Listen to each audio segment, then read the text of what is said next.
Señor y Padre, cuántas gracias te damos, Señor, por este tiempo, por tu palabra, Señor, que es firme, Padre. Tú no te vas a los lados, tú siempre vas bien, Señor. Y tú permites, Señor, que podamos entender todo lo que dices, Señor. Gracias, Señor, por tu Espíritu Santo, que es el que nos redarguye y el que nos da conocimiento y el que nos da convencimiento también.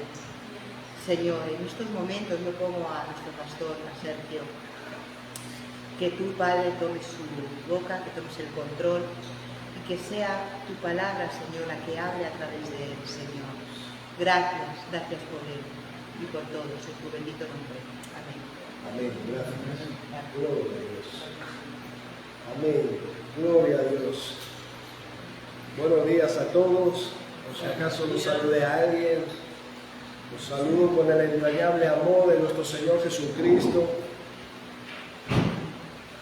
Saludamos a nuestros hermanos en Facebook, allí donde nos estén viendo.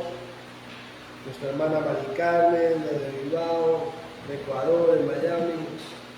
Y bueno, en cualquier parte donde se vayan a conectar los hermanos, o lo vean en un futuro, el propósito de esta grabación es poder ser edificados y juntos como iglesia servir al Señor, conocer más los propósitos y el corazón del Padre, de su Hijo y del Espíritu Santo revelado en la Escritura. Dios te bendiga, te guarde, prospere tu casa, tu hogar, y Dios te revele por medio de su Espíritu Santo lo que te ha sido concedido de acuerdo a su reino, en el nombre de Jesús. Amén. Aunque no lo veis, toda la iglesia os saluda, mis hermanos, mis hermanas, en el nombre de Jesús. Aleluya, gloria a Dios. Bueno, mis hermanos, ¿quién tiene gozo? Amén. Es tiempo de alegría, es tiempo de celebración, porque el Señor nos ha hecho más que vencedores. Hemos vencido por medio de la sangre del Cordero, tenemos vida eterna. El evento más trágico de la humanidad es la muerte, pero Dios le dio muerte a la muerte, le arrebató el imperio de la muerte a Satanás, y Él tiene las llaves del Hades de la muerte. Él tiene toda la autoridad en los cielos, en la tierra, sobre todo lo creado. Lo que se perdió en el huerto del Edén, en Cristo ha sido restaurado. En Cristo se nos ha sido devuelto con un mejor pacto. Adán y Eva eran inocentes, no eran perfectos.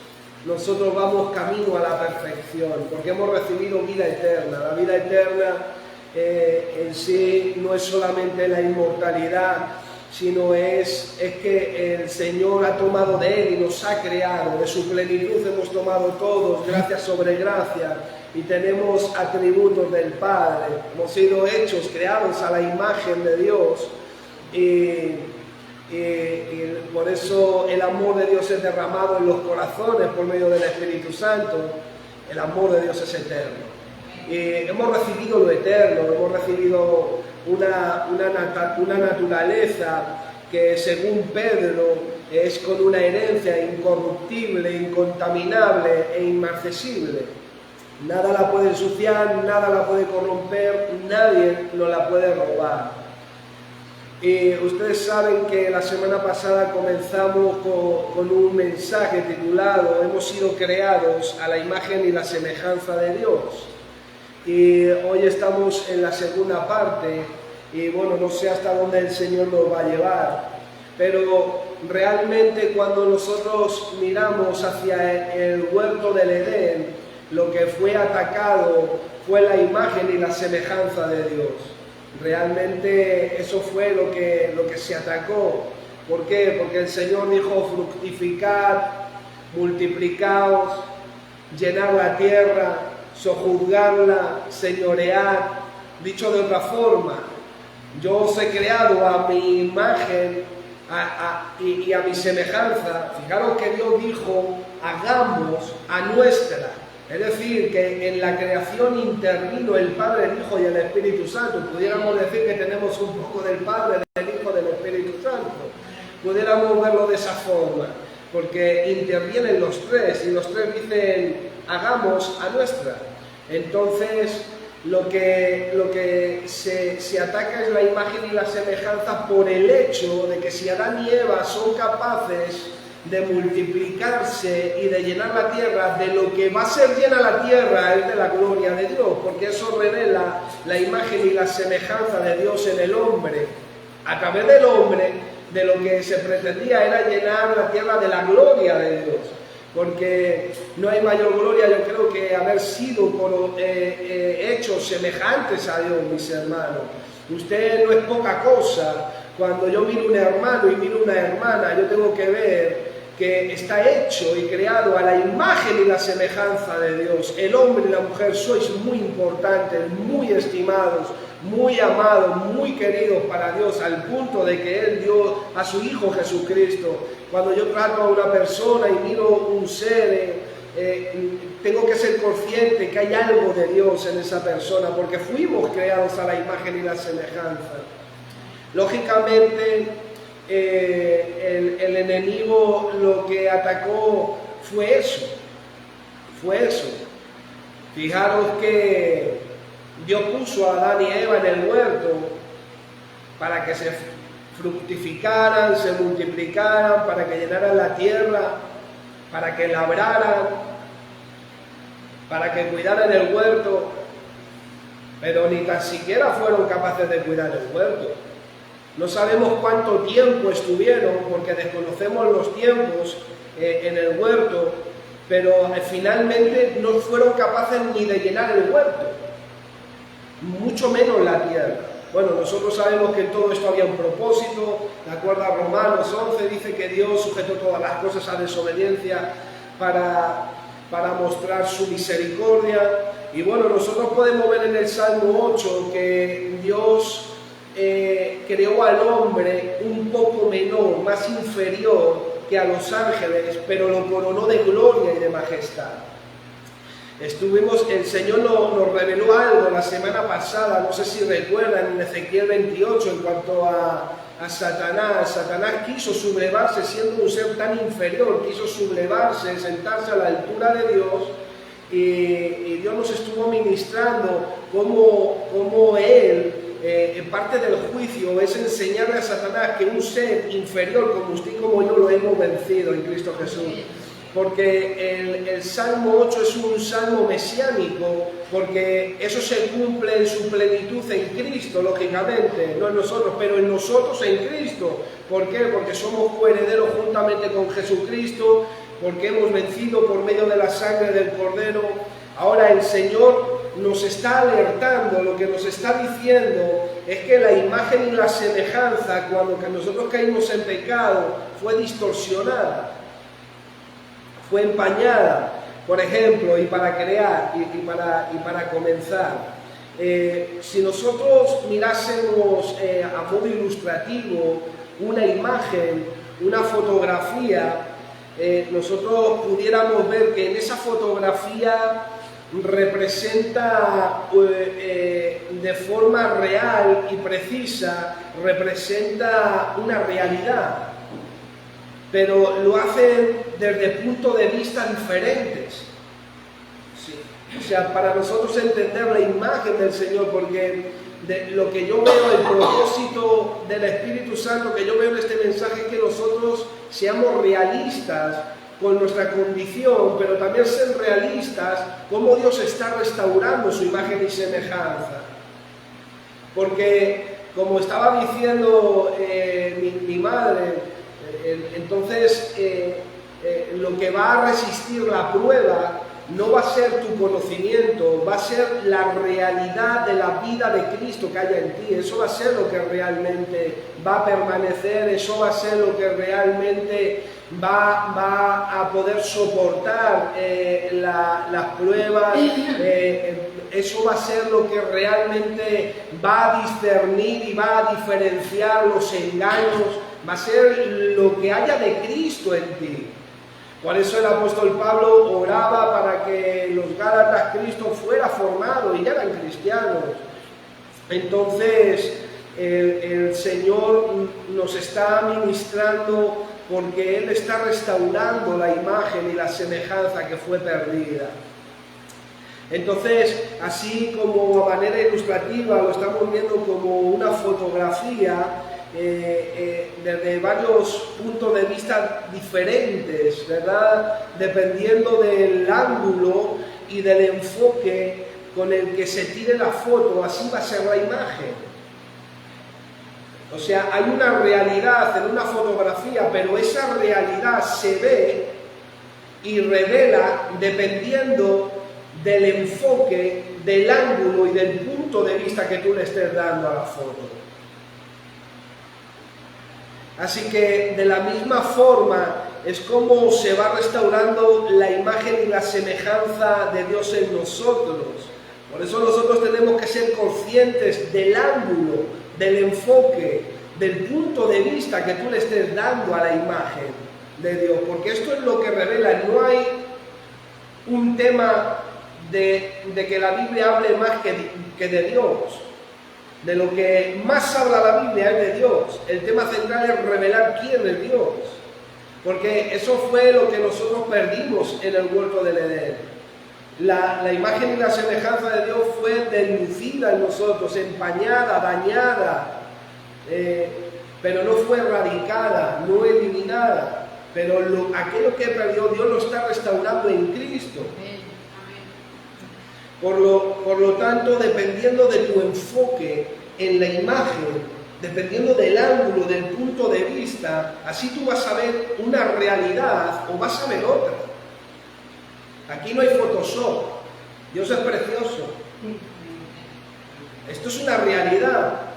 Entonces, en la medida en la que nosotros vamos conociendo quién es Dios, nosotros debiéramos de estar entendiendo quiénes somos y cómo debiéramos de ser, cómo debiéramos de comportarnos, de andar con el Señor, de servir en la iglesia, de estar, de habitar en la presencia, de entender cuáles debieran de ser nuestras prioridades, nuestras motivaciones, nuestros deseos, los roles que nosotros jugamos aquí en la iglesia, cómo nos movemos, nuestra obediencia a Dios, nuestra vida de arrepentimiento.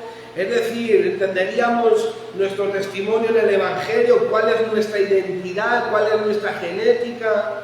O sea, dependiendo en la medida de que tú vas conociendo a Dios y tú vas entendiendo, tú vas a ir entendiendo quién eres. Porque tú has sido creado a la imagen y a la semejanza de Dios.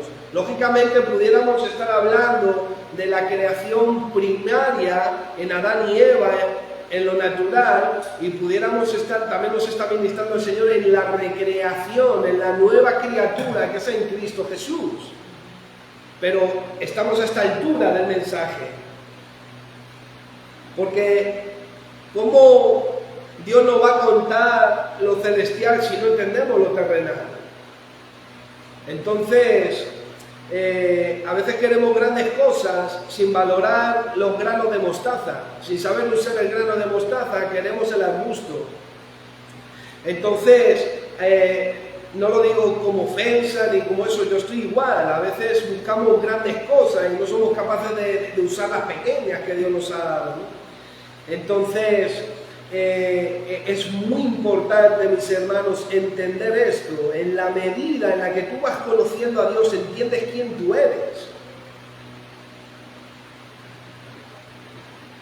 Así que la imagen y la semejanza de Dios en el hombre y en la mujer nos dice lo que representamos y a quién representamos. Ese es el ataque primario en el huerto del Edén. Tú puedes ver a Adán y a Eva y Dios los crea y les dice para qué los ha creado. Le da la instrucción, le dice de qué forma, le dice hacia dónde debe de ir, cómo debe de hacerlo, para qué. O sea, si nosotros somos capaces de cuidar, de labrar y de sembrar el huerto es lleno de la gloria de Dios. Si somos capaces nosotros de desarrollar la imagen y la semejanza de Dios, el huerto es lleno de la gloria de Dios. No estamos hablando en gente y en cantidad de personas, no, estamos hablando que en el huerto de los dos había dos. Aquí estamos unos cuantos más. Es ser lleno de la imagen y de la semejanza de nuestro Dios, de nuestro Señor. Si nosotros fuéramos capaces de multiplicarnos, de fructificar ahí, nosotros estaríamos llenando la tierra. Esto es como un foco que alumbra poco y la luz repercute muy corto. Contra el foco más fuerza tiene, más repercute la luz en su lejanía. Amén. Así que nosotros, mis hermanos, somos quienes representamos a Dios. O sea, nosotros somos los embajadores del reino de los cielos. Esto es toda una aventura, es todo un reto, es un entender. O sea, si tú ves un embajador con inmunidad diplomática en cualquier gobierno de cualquier nación, quiero decirte que tu gobierno es el de Cristo y tu nación está en el cielo, es mucho más importante. Y la inmunidad diplomática que tú tienes, eso es lo espiritual. No hay demonio que pueda acusarte, no hay demonio que pueda arremeter contra ti, no hay diablo, ni principado, ni potestad que pueda arremeter contra ti, porque el acusador ha sido arrojado fuera. Eso sí, lo que el diablo intenta ahora, amén, dáselo fuerte, aleluya, gloria al Señor, dáselo fuerte, gloria al Señor, te bendecimos. Así que nosotros, mis hermanos, ahora esa imagen y esa semejanza lo que nos dice es que nosotros tenemos la apariencia de Dios, su aspecto, tenemos su parecido. Es como la niña que se parece a papá o el niño que se parece a mamá, y a veces dice, este no se parece ni a papá ni a la mamá, y no, se parece a la abuela. Ah, ¿le parece a la abuela? Sí, porque lo lleva en los genes. Pues igual nosotros tenemos ese parecido, esa es la idea, tenemos el parecido de papá. Amén. Por eso somos hijos, mis hermanos. Así que el hombre creado a la imagen y semejanza de Dios, lo que tiene es el carácter y la personalidad como tus hijos la tienen de vosotros. Es el carácter y la personalidad de Dios, que es lo que Dios ha restaurado en nuestras vidas, que Dios nos ha enviado. Es lo que se profetizó en Jeremías y en Ezequiel. Hoy aquí hay un espíritu nuevo en tu vida, un corazón nuevo, una mente regenerada. Hay una nueva vida, una recreación. Si te asombra ver la creación en el Génesis, tú has experimentado una recreación, porque todas las cosas han sido hechas nuevas para tu vida y lo viejo ha pasado. Tienes que entender, pueblo, que Dios está restaurando lo que se perdió en el huerto. Este es el huerto. Tú eres Adán, tú eres Eva, porque dice que Cristo es el postrer Adán. Y Eva es su esposa, su iglesia. Amén. Así que tú eres la Eva, tú eres tú eres la que fructifica, la que multiplica. Porque usted está embarazada del propósito de Dios. Amén. Y usted pone el germen, la espora, el esperma de la palabra en la gente. Así es como se define la palabra. Usted cuando coge un texto y usted le predica a alguien, está poniendo la espora, el esperma, la vida de la palabra. Amén. Es tremendo, mis hermanos. Ahora el enemigo sabe que si la imagen y la semejanza de Cristo en nosotros toma dimensiones, mis hermanos, la tierra es llena de la gloria de Dios. Usted puede darse una vuelta y ver, por ejemplo, los generales de Dios en YouTube. Eso fue, simplemente eran hombres de paja y de barro como nosotros, pero la imagen y la semejanza fue restaurada. Y cuando se restaura el carácter de Dios, solamente cuando se restaura la imagen y la semejanza en el pack, en el lote, en la genética, traen muchas cosas. Muchas cosas. Vienen dones, viene lo sobrenatural, viene poder, viene unción. O sea, es decir, tú dices, yo quiero lo de Cristo. No, tú tienes a Cristo, ahora desarrollalo. Quítate tú, apártate tú y deja que Cristo se desarrolle. O no hemos entendido que 2 Corintios capítulo 4, versículos 10 y 11, el propósito es manifestar la vida de Jesús en nuestra carne mortal. Eso es tremendo. O sea, ya no se trata de ti. Entonces, el asunto es que Pablo llegó un momento que dijo, es que ya no vivo yo. Miraba para atrás y decía, es que no soy yo, es Cristo en mí. Yo vivo en la fe del Hijo de Dios. Yo estoy crucificado, yo ya no vivo. O sea, eso de lo que se nos revela en el Nuevo Testamento, eso es para usted y eso es para mí. Esa es la aventura. Y eso va a ser lo que va a soportar. Eso va a ser lo que va a permanecer. Esto no son actividades eclesiásticas, no es saber dónde nos encontramos mejor, no, esto es dependiendo de la búsqueda de tu reino, de la búsqueda de Cristo, de cómo tú te estés desarrollando, de tu sinceridad, en fin, de varios factores. Porque de lo que se trata es de la imagen y de la semejanza de Cristo. Dice que cuando Cristo venga, viene a por lo suyo, a por lo suyo. Dice que muchos se quedarán. Viene a por lo suyo, ¿por qué? Porque viene y no hay de lo suyo. Viene a por lo suyo, no a por lo nuestro. Así que nosotros, al tener la imagen y la semejanza de Dios, somos y compartimos los aspectos, las cualidades, las formas, los atributos de nuestro Creador. Lógicamente, no como la omnipresencia, la omnipotencia, la omnisciencia. Esos atributos solamente le pertenecen a Dios. Pero somos como Él porque somos seres inteligentes, tenemos emociones, voluntad, tenemos la moral que Él nos dio, razonamos, en nosotros está su justicia, su amor, su misericordia, su bondad, su amor. O sea que en nosotros, su imagen y semejanza en nosotros se define en el hecho de conocer y obedecer a Dios de acuerdo y conforme a su reino, a su soberanía, a su voluntad, a su diseño, a su justicia. Por eso nosotros, las personas, portamos una dignidad, un valor y una relación con Dios que no tiene el resto de la creación, ni los animales como Él quieren poner y hacer, o en sí la misma creación. El hombre tiene mucha más dignidad y mucho más valor en relación con Dios, porque no hay nada en la creación que lleve la imagen y la semejanza como el hombre y la mujer. Así que tenemos que ser realistas, iglesia. Tenemos que ser conscientes y sinceros en un hecho, y es que la perspectiva bíblica de la imagen y de la semejanza de Dios en nosotros está condicionada en muchos aspectos. Es decir, nuestra cultura, el tiempo, el lugar, nuestras formas, en cómo somos seres limitados, estamos en una naturaleza caída que se opone al Espíritu Santo, ahí están los deseos de los ojos, la vanagloria de la vida, los afanes de este siglo, el sistema babilónico que oprime, que aprieta. En fin, nosotros tenemos que ser conscientes y tenemos que ser sinceros que toda nuestra vida interpersonal, aún lo que nosotros somos, pudiera estar condicionando lo que es la semejanza y la imagen de Dios bíblica.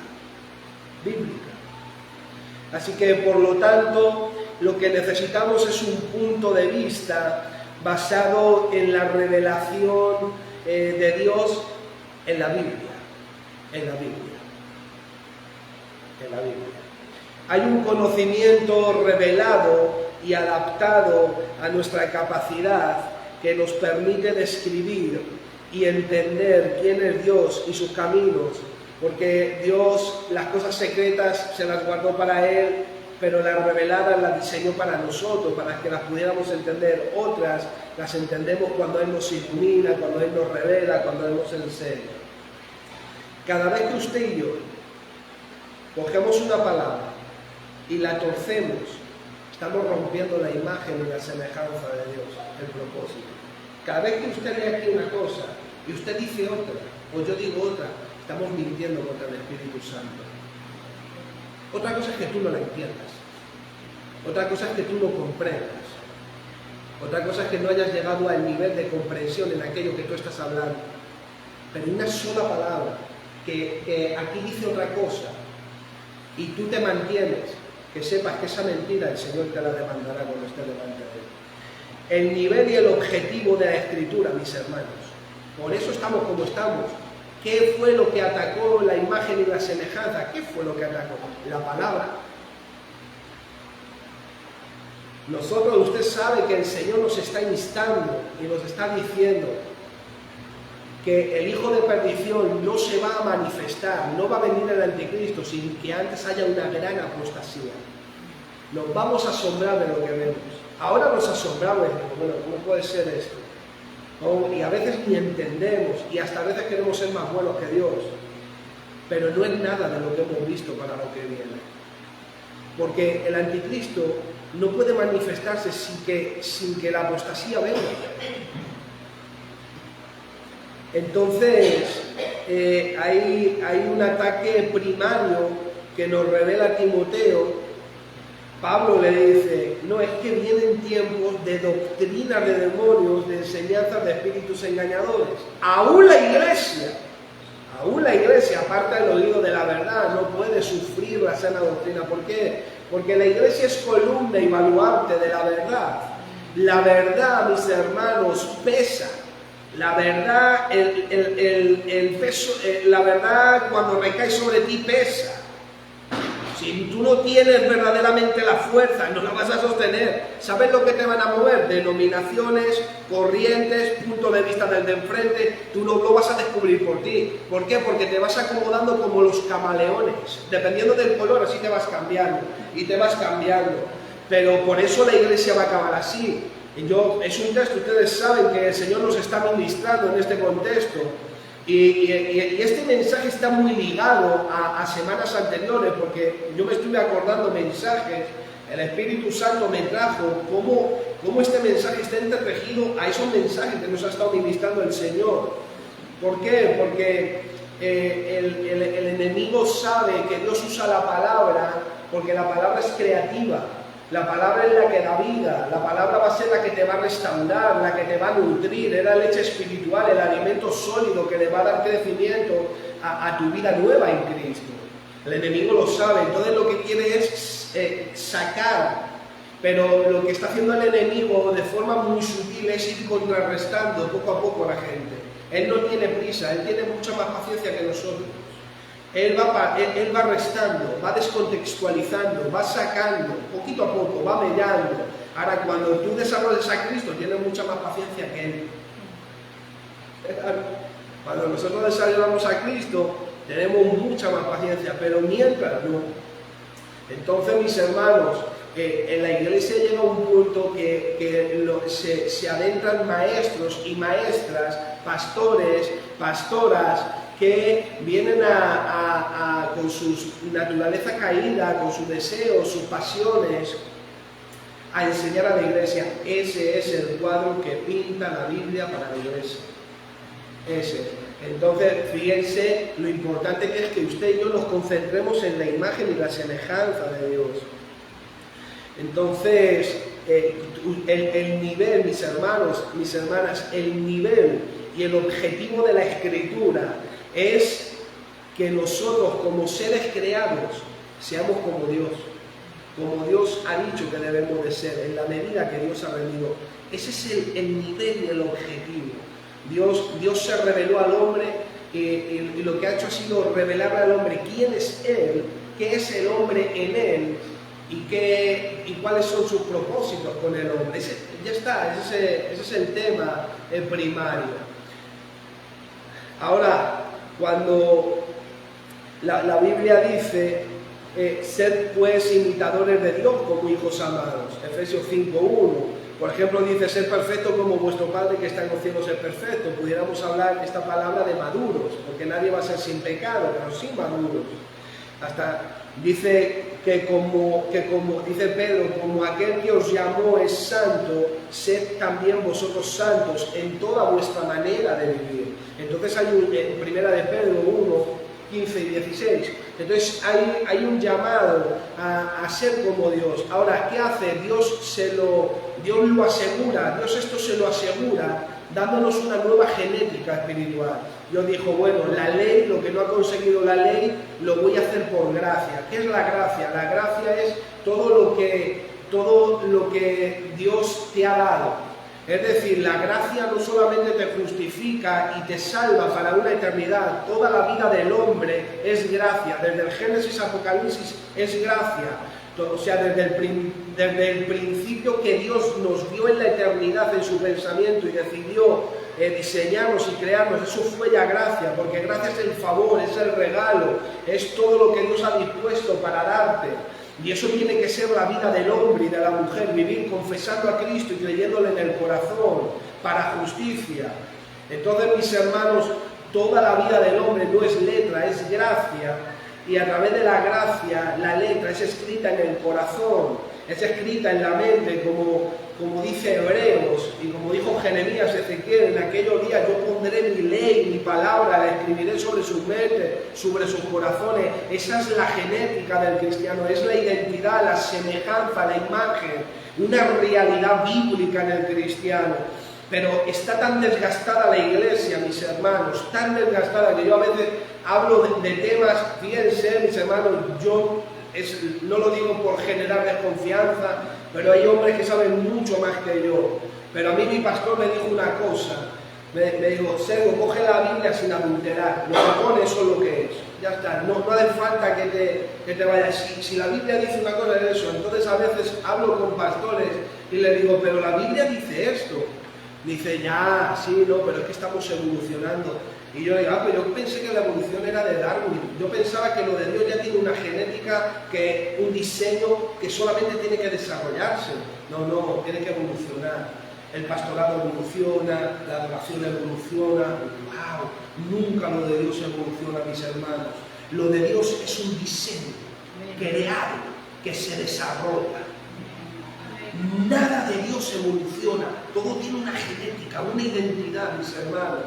Y tristemente lo que está moviendo realmente a las iglesias, a la iglesia de Cristo, son las denominaciones, son los movimientos, son inclusive, me voy a atrever a decir, los ministerios. Porque nosotros los ministerios hemos sido puestos para edificaros, para guiaros, para velar por vosotros, para prestar cierto cuidado, ayudaros, en fin, para servir. Pero mis hermanos, si yo me equivoco, si yo me tuerzo, ¿quién me va a detectar a mí? ¿Quién? Es la iglesia. La responsabilidad bíblica no solamente es mía, es de la iglesia también, del pastor. Y ese es el problema, que la iglesia ha reposado demasiado sobre el hombre, demasiado en las instituciones religiosas. El hombre se ha apoyado demasiado en los ministerios y la mujer también. Y hay decepciones, traiciones. Lo que falta es que tú descubras al Dios de la Biblia. Lo que hace falta es que tú investigues, que tú escudriñes, que tú descubras. La Biblia es como una mina llena de metales preciosos que tú vas cavando, vas picando. Es difícil, es sufrimiento, muchas veces vas a salir ensuciado, muy cansado, te va a faltar el oxígeno porque tienes que bajar a profundidades, pero vas a ir descubriendo gemas, metales preciosos, vas a encontrar piedras preciosas, plata, oro, bueno, en fin, diamantes. Pero esa es la búsqueda de todo cristiano. Entonces, a mí no me asusta cuando un hermano viene y me dice, pastor, usted dijo eso, pero yo veo que en la Biblia pone esto otro. Bueno, vamos a analizarlo, vamos a sentarlo. Entonces lo vemos y lo hablamos. A mí eso no me da miedo, mis hermanos. De hecho, lo que necesitamos los pastores es eso, que la gente diga, no entiendo, ¿me entiendes? Porque el pastor es igual, de paja y de barro. Entonces nos podemos confundir y es sentar y decir, mira, a ver, te voy a decir el porqué. ¿Por qué, mis hermanos? Porque la iglesia, el estudiar la Biblia no es tan fácil como parece. No es tan fácil cuando nosotros nos vamos a definir en una enseñanza, en un aspecto, en una forma. Necesitamos reunir la información de todo eso y usted nunca saca conclusión. La Biblia te tiene que dar la conclusión porque la interpretación no es privada. Es Dios el que te la da. Entonces, lo que hay es un gran desconocimiento de acuerdo al estudio, y quizá los culpables seamos nosotros que no enseñamos como debiéramos de enseñar al estudio bíblico. Entonces, estudiar la Biblia es así. Todo cristiano debiera de tener un diccionario Strong, que es exhaustivo de todas las Biblias, de todas las palabras de Reina Valera. Pudiera tener varias Biblias de estudio y algún comentario que nosotros recomendamos, porque hay comentarios que ya en la institución, la denominación, el movimiento ya lo tiene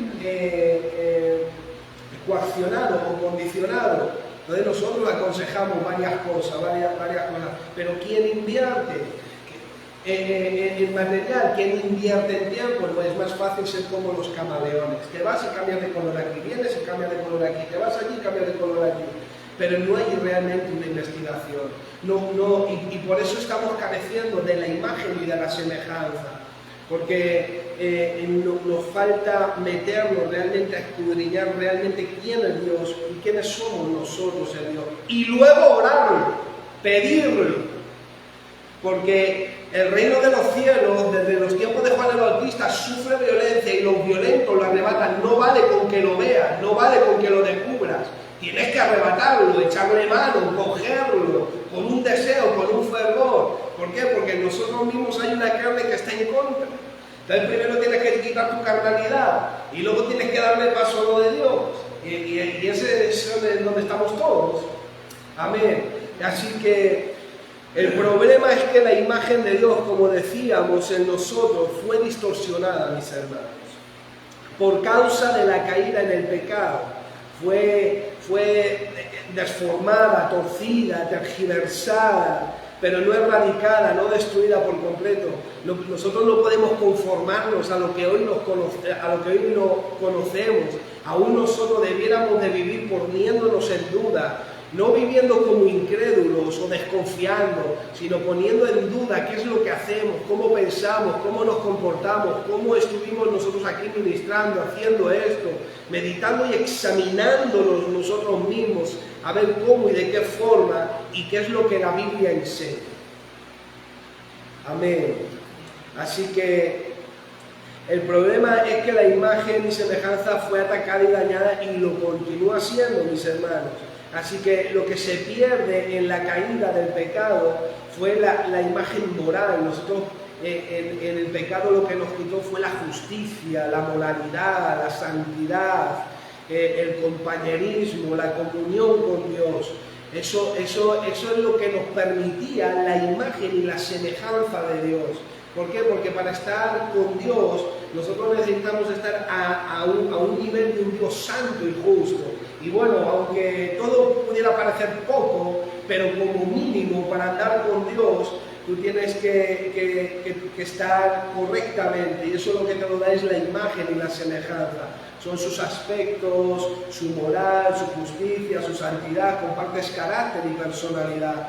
Es como dice Juan 15, vosotros sois mis amigos, pero sois mis amigos si hacéis lo que yo os digo. ¿Por qué? No es como una imposición posesiva, sino es porque os he revelado todas las cosas, y por eso nos llamo siervos, porque os he revelado el diseño del Padre, os he revelado el diseño bíblico para que podamos caminar juntos, como al principio, antes de la caída, ¿no? Entonces, el enemigo, lo que dice Apocalipsis es que ha descendido con gran ira a por los santos, con gran ira a por los santos. ¿Por qué? Porque nosotros no solamente hemos vencido por medio de la sangre del Cordero, y gloria a Dios, aleluya, nos gozamos porque tenemos vida eterna, porque más tarde o más temprano vamos a ver la plenitud de lo que Dios te ha estado diciendo. Él es la esperanza de gloria, el que prometió será fiel y lo cumplirá. Pero mis hermanos, también añade el texto y continúa diciendo: por el testimonio de la palabra que hay en ellos y porque menospreciaron sus vidas. Así que estos dos factores normalmente no los decimos. Es como si estropeáramos el primer punto.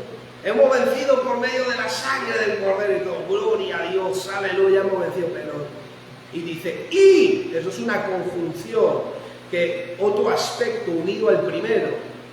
Y hay dos conjunciones más, dos aspectos más unidos al primero. Y es decir, también tú has vencido por el testimonio de la palabra que hay en ti, porque menospreciaste tu vida. ¿Por qué? Porque lo que vence al mundo, ¿qué es? Tu fe. Eso dice 1 Juan 5, lo que vence al mundo es tu fe. Es la palabra, es la medida de la palabra de Dios, que haya cabida en ti, pero más allá del conocimiento, sino de forma genética, de forma orgánica, de una realidad de la vida. Entonces, y luego dice, y los que menospreciaron sus vidas. ¿Por qué? Porque no hay nadie que quiera salvar su vida y no la pierda, y no hay nadie que pierda su vida por causa de Cristo y la salve.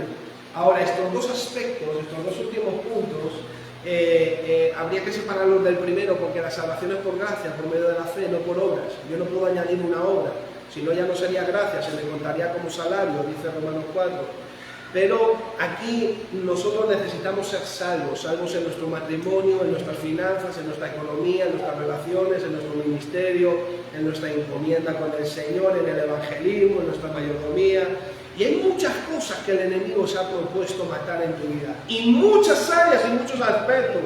En la iglesia, en muchos hermanos, por desgracia, el enemigo nos la ha quitado, la ha neutralizado, mis hermanos. Esa es la realidad. Porque la vida del hombre no es comida ni bebida, es justicia, paz y gozo en el Espíritu. La vida no es todo como tú lo has conocido aquí.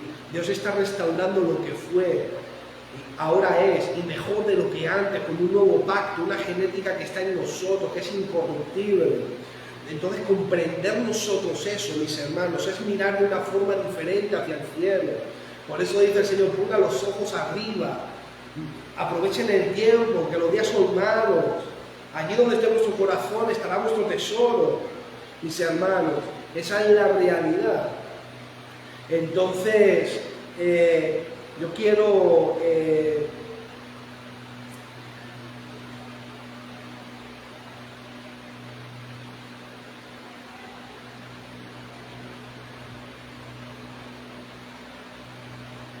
nosotros nos pudiéramos preguntar de alguna forma, ¿no? Porque al final, no es por desanimarnos, ¿no? Pero si miras hacia las 7 iglesias de Apocalipsis, dices, Señor, me acabo de yo como esto, ¿no? No, porque ¿dónde están esas iglesias, no? Y a todas las iglesias, exceptuando la de Filadelfia, Dios le demanda, y hay serias consecuencias. Entonces, ¿se dan cuenta de eso, mis hermanos? Los vulnerables que nosotros somos. Me acuerdo que mi pastor Florentino me decía, estábamos charlando ahí, charlábamos un rato, y me decía, Carmita, vamos a dejar de hablar. Vamos, estamos charlando, que no es que nos ponemos a criticar, no nos damos ni cuenta, vamos a orar, que orando no pecamos. Y nos ponía a orar. ¿No te das cuenta que sin querer, si es que es nuestra naturaleza, vamos a clamar al Padre? Y entonces siempre nos ponía a orar, ¿verdad? Y los que lo hemos conocido siempre estábamos orando con Él. Estar con Él era orar, compartir de la Biblia. Y es que nosotros hemos sido llamados a eso. O sea, una de las cosas que me enseñó mi pastor Florentino, ¿no? entre otros, mi padre, mi madre y otros hermanos, o sea, pero sobre todo este hombre, lo que yo pude ver es que la vida se resumía a muy pocas cosas, pero que esas pocas cosas eran muy profundas. O sea, yo entendí que el mundo realmente era un desierto. Entendí que contra más conoces a Cristo, menos encontrarás en este mundo que te satisfaga, menos vas a coger, menos vas a usar. Contra menos conoces, menos uso vas a hacer del mundo. Esa es la realidad. Eso fue lo que nos enseñó el pastor. Pero nosotros pudiéramos preguntar, ¿cómo nosotros? Siempre hay como un retroceso. ¿Por qué? ¿Por qué nosotros retrocedemos? ¿Por qué a lo largo de la historia la iglesia pierde el fuelle, pierde la fuerza? O sea, ¿por qué no tenemos la fuerza de la iglesia de los hechos? O sea, ¿qué le pasó a Éfeso? Usted analiza las iglesias del Apocalipsis, eran iglesias Corinto, Éfeso, iglesias con una unción, con un poder, con una fuerza primaria de la venida del Espíritu Santo tremendo. ¿Pero por qué? ¿Qué es lo que pasa, Señor? Y es que es real. O sea, el ataque es real. Pero si tú pudieras entender que el enemigo te está observando, está analizando tu vida, a ver de qué forma puede él entrar y puede ir Restando. ¿De qué forma? Hay un libro que ha escrito nuestro hermano Jonathan Cahn y se titula El regreso de los dioses. Es tremendo, ese hermano ha escrito varios libros y tiene una repercusión tremenda. El regreso de los dioses. Vamos por un momento a Hechos 17, por favor. Y como ejemplo, y para que nosotros veamos algo y el por qué. ¿Por qué a veces nosotros miramos hacia la iglesia y a veces es como que nos frustramos y decimos, ¿por qué, Señor, estoy de esta forma? ¿Por qué estamos así? ¿Por qué la iglesia va a apartar el oído de la verdad? ¿Por qué aún la iglesia no va a sufrir la palabra? ¿Por qué no va a soportar el peso de la escritura? ¿Qué es lo que pasa? El Señor demostró aquí algo.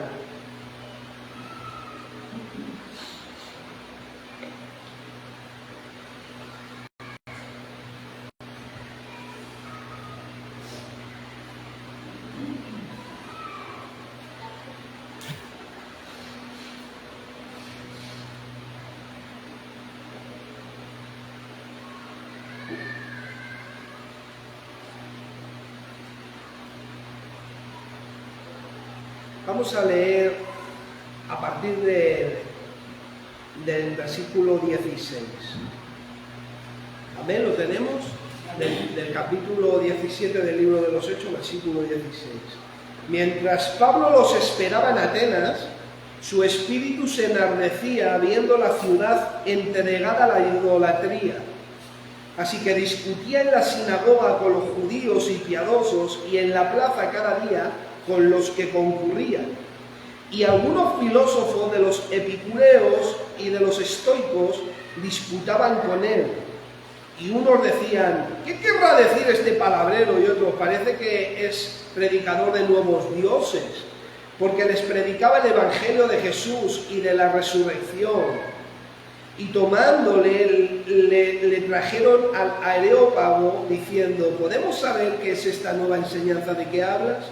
Pues traes a nuestros oídos cosas extrañas, queremos pues saber qué quiere decir esto.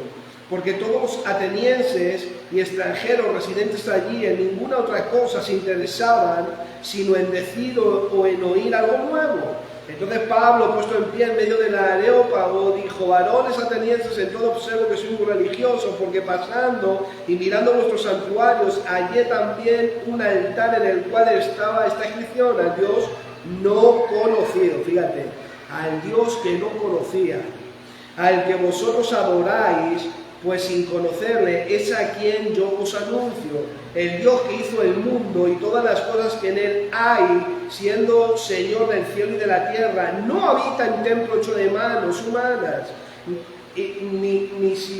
ni es honrado por manos de hombres, como si necesitase de algo, pues él es quien da a todos vida y aliento y todas las cosas, y de una sangre ha hecho todo el linaje de los hombres, para que habiten sobre toda la faz de la tierra, y les ha prefijado el orden de los tiempos y los límites de su habitación, para que busquen a Dios y en alguna manera palpando puedan hallarle, aunque ciertamente no está lejos de cada uno de nosotros. En él vivimos, nos movemos y somos, como algunos de vosotros, de vuestros propios poetas también han dicho, porque linaje suyo somos. Siendo pues linaje de Dios, no debemos pensar que la divinidad, es decir, Dios o la deidad, sea semejante a oro o a plata o piedra, escultura de arte y de imaginación de hombres. Pero Dios, habiendo pasado por alto los tiempos de esta ignorancia, bueno, y ahora viene hablando que lo que el Señor, en lo que Pablo estaba predicando era de la resurrección. Entonces ellos, Dionisio que leyó, pero los demás se burlaron, no decían esto. Lo que no creyeron es en la resurrección. Era lo que les estaba predicando Pablo. Fíjense, mis hermanos, Pablo en Atenas. Aquí nosotros estamos encontrando un gobierno, mis hermanos, greco-romano, que ustedes saben el imperialismo romano, cómo gobernaba Roma, cómo estaba extendido Roma, ¿no? El Areópago, mis hermanos, era una corte suprema.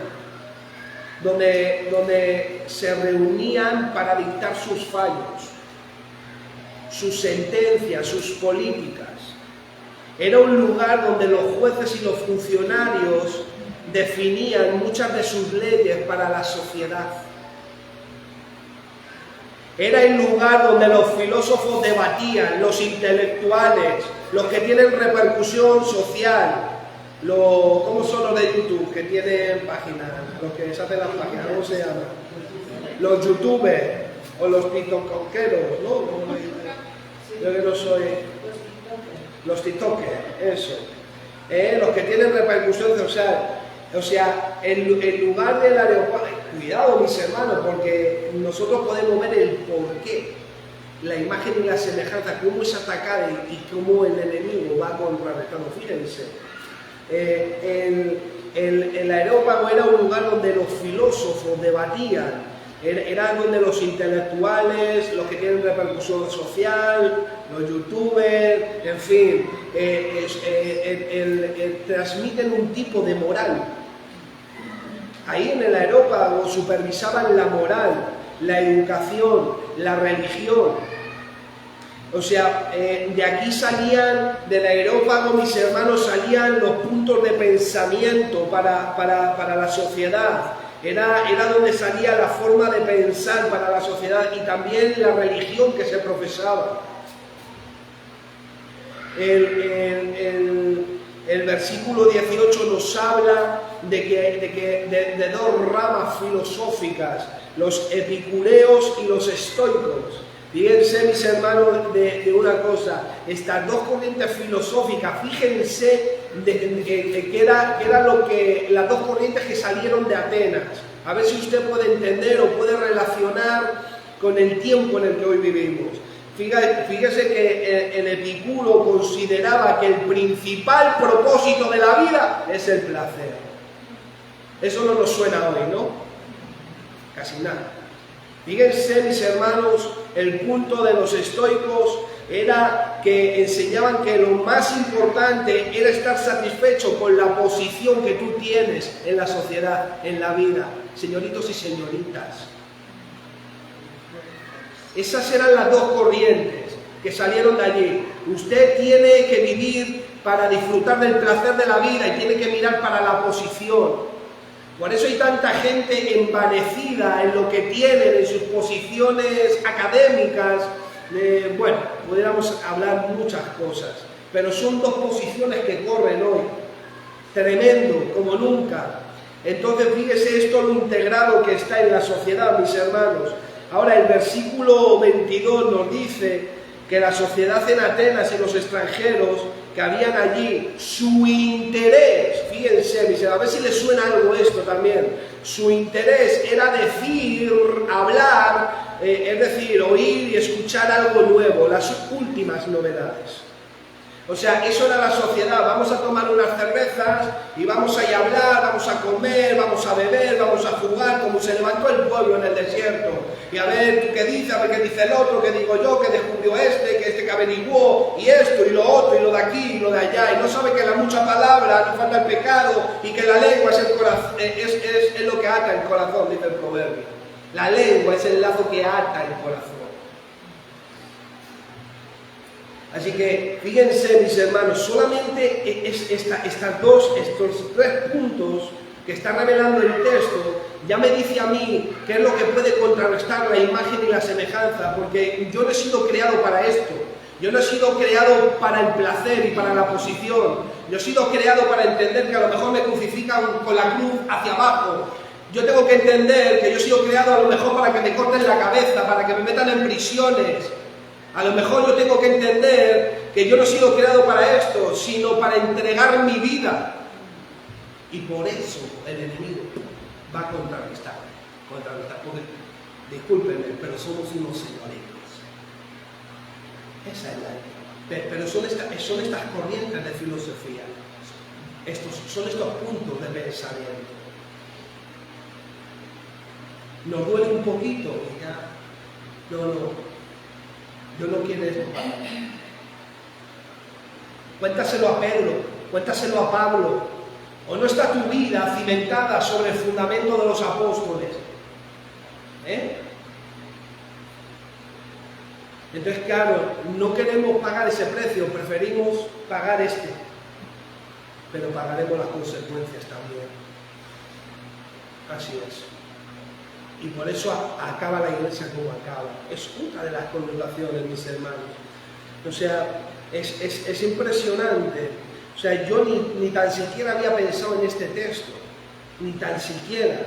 Dios me llevó ahí y me dijo, observa eso. Y yo digo, wow, ni yo lo había relacionado con el mensaje, porque estoy en un mensaje temático, con estudiar imagen y semejanza. No, pero Dios nos está llevando, Dios nos está alertando. Fíjense, mis hermanos, la idea de decir o hablar y oír y escuchar las últimas novedades, algo nuevo, es gente ociosa, llena de curiosidades, que inutiliza el tiempo, puesto que hay una verdad absoluta.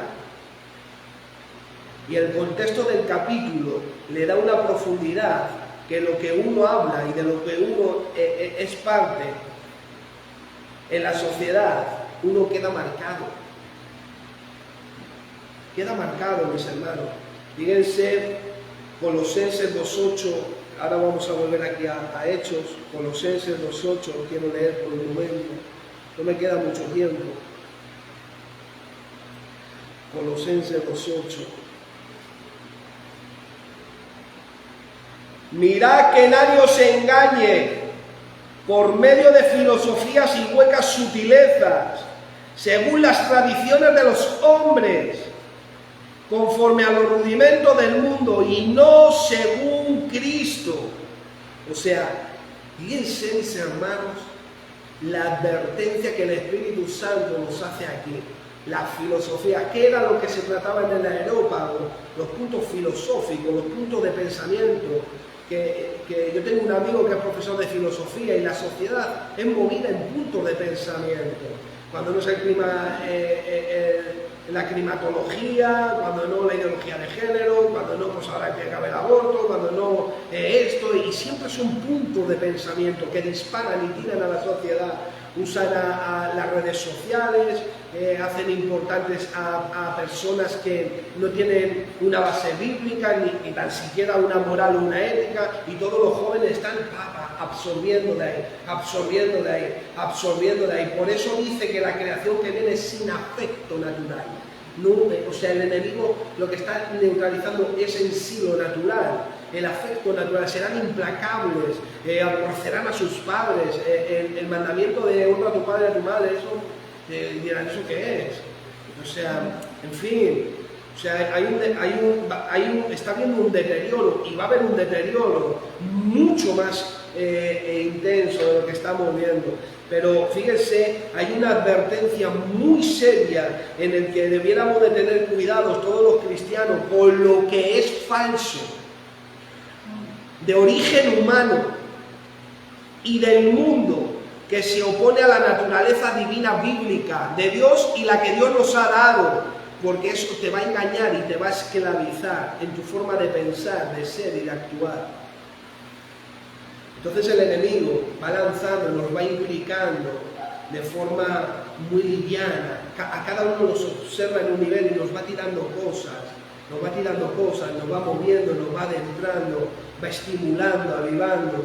¿Por qué? Porque lo que el enemigo no quiere es que usted se desarrolle en la imagen y la semejanza de Dios. Eso es lo que él no quiere que nosotros consigamos. ¿Por qué? Porque si eso lo conseguimos usted y yo, esto va a ser lleno de la gloria de Dios. Entonces, ¿qué pasa? Que esto va a enfocar para afuera, va a ser tremendo. Entonces, fíjense, mis hermanos, lo que está diciendo Colosenses. Ahora, vamos a dejarlo aquí esta semana.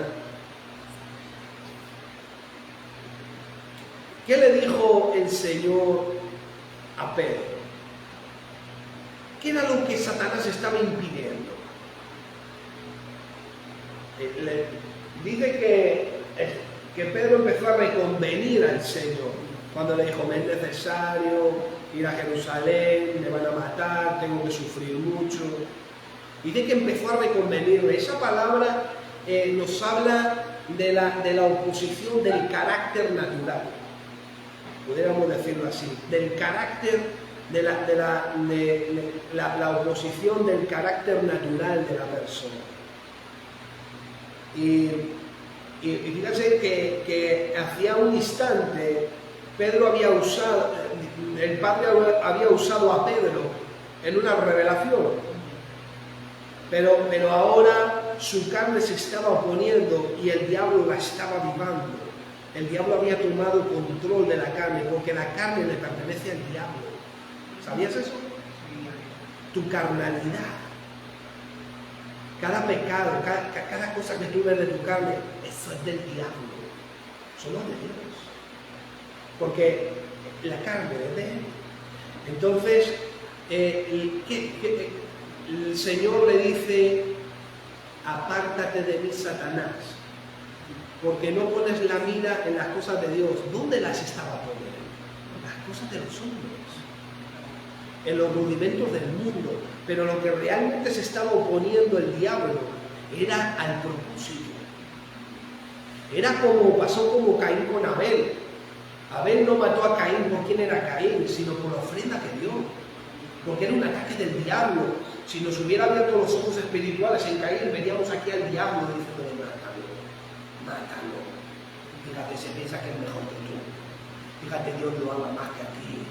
Y el diablo. Ahora yo quiero decirte que el acusador ha sido arrojado fuera, pero ahora el acusador intenta coger tu boca, intenta coger la mía, para que nos acusemos entre nosotros, para que seamos, para que nos bloqueemos entre nosotros. El acusador nos toma a nosotros para tirarnos a nosotros por tierra. El diablo continúa hablando como en el huerto del Edén. Continúa igual. Si tú no eres sincero y sincera con eso, si tú te piensas que eres intocable, si tú no cuestionas quién eres realmente y al nivel en el que estás, lo que has hecho, tu necesidad de arrepentimiento, si no eres sincero, mezclado eso con la filosofía, con las corrientes de pensamiento del mundo que se van adentrando, que te van contrarrestando, de una forma o de otra nos van cogiendo. Y esa es una de las estrategias que el enemigo hace, ¿no? Me gustaría continuar contando cosas, pero nosotros, si mirásemos al Areópago hoy, podríamos mirar a la ONU, decían: mira el Areópago hoy. Ahí es donde se sientan los filósofos, los políticos, los jueces, los gobernantes, y fíjense los puntos de pensamiento que nacen de allí. Solamente analízalos. El hecho de que tengan 5 buenos no quiere decir que tengan que meter 2 del diablo. Que hayan 5 buenos no quiere decir que tengamos que asumir 2 del diablo, porque resultará en algún momento que habrá 5 del diablo y 1 bueno, quizá, a lo mejor, tal vez, por pasar desapercibido. Entonces, mis hermanos, ahí lo que veo es que hay un ataque hacia la imagen y la semejanza de Dios, pero Dios la está restaurando en usted y en mí. Así que veo que el Señor va a continuar ministrándonos en este asunto y en este tema. Amén, gloria a Dios. Vamos a dejarlo aquí por un momento. Y con el favor de Dios, el domingo que viene podremos continuar. Vamos a ponernos de pie por un momento, por favor.